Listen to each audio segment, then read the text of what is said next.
ಯಾರು ಅಸಂಘಟಿತ ಕಾರ್ಮಿಕರಿದ್ದಾರೆ ಇವತ್ತು ಬಹಳ ದೊಡ್ಡ ಪ್ರಮಾಣದಲ್ಲಿ ಗಿಗ್ ಆ್ಯಂಡ್ ಪ್ಲಾಟ್ಫಾರ್ಮ್ ವರ್ಕರ್ಸ್ ಯಾರು ಆನ್ಲೈನಲ್ಲಿ ಕೆಲಸ ಮಾಡ್ತಾರೆ ಮತ್ತು ಕೃಷಿ ಕೂಲಿ ಕಾರ್ಮಿಕರು ಇದ್ದಾರೆ. ಇನ್ನು ಯಾರು ESIC EPFದ ಒಳಗೆ ಬರಲ್ಲ ಅವರೆಲ್ಲರಿಗೆ ಕೂಡ ಬರುವಂಥ ದಿನಗಳಲ್ಲಿ ESICಯ ಸೌಲಭ್ಯ ಮತ್ತು ಪೆನ್ಷನ್ನ ಸೌಲಭ್ಯ ಕೊಡಬೇಕನ್ನುವಂಥ ಒಂದು ಪ್ರಯತ್ನವನ್ನು ಭಾರತ ಸರ್ಕಾರ ಮಾಡ್ತಾ ಇದೆ. ಪ್ರಧಾನಮಂತ್ರಿಯವರ ಅಪೇಕ್ಷೆ ಇದೆ. ಅದಕ್ಕಾಗಿ ನಾವು ಅದರ ಬಗ್ಗೆ ಚರ್ಚೆ ನಡೀತಿದೆ. ಕನಿಷ್ಠ ಪಿಂಚಣಿಯನ್ನು ಹೆಚ್ಚಳ ಮಾಡೋದ್ರ ಬಗ್ಗೆ ಚರ್ಚೆ ನಡೀತಾ ಇದೆ.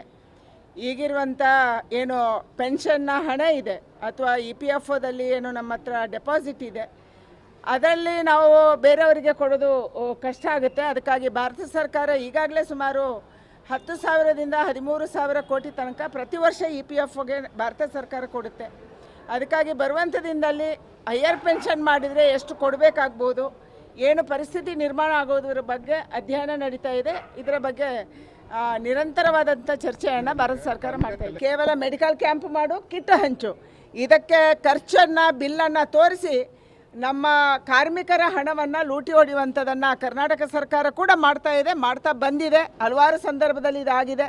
ಅದಕ್ಕಾಗಿ ನಮ್ಮ ಅಪೇಕ್ಷೆ ಇರೋದು ಯಾವ ಕನ್ಸ್ಟ್ರಕ್ಷನ್ ವರ್ಕರ್ಸ್ ಇದ್ದಾರೆ ಅವರ ಹೆಸರಲ್ಲಿ ಸೆಸ್ ಸಂಗ್ರಹ ಆಗ್ತಾ ಇದೆ, ಅವರಿಗೆ ಪೆನ್ಷನ್ ಕೊಡುವಂಥದ್ದನ್ನು ಅವರಿಗೆ EPF ಮತ್ತು ESIಯಲ್ಲಿ ಜೋಡಿಸೋಕ್ಕೆ ಈ ಹಣವನ್ನು ಸದುಪಯೋಗ ಮಾಡಬೇಕನ್ನುವಂಥದ್ದನ್ನು ನಾವು ಈಗಾಗಲೇ ಹೇಳಿದ್ದೀವಿ.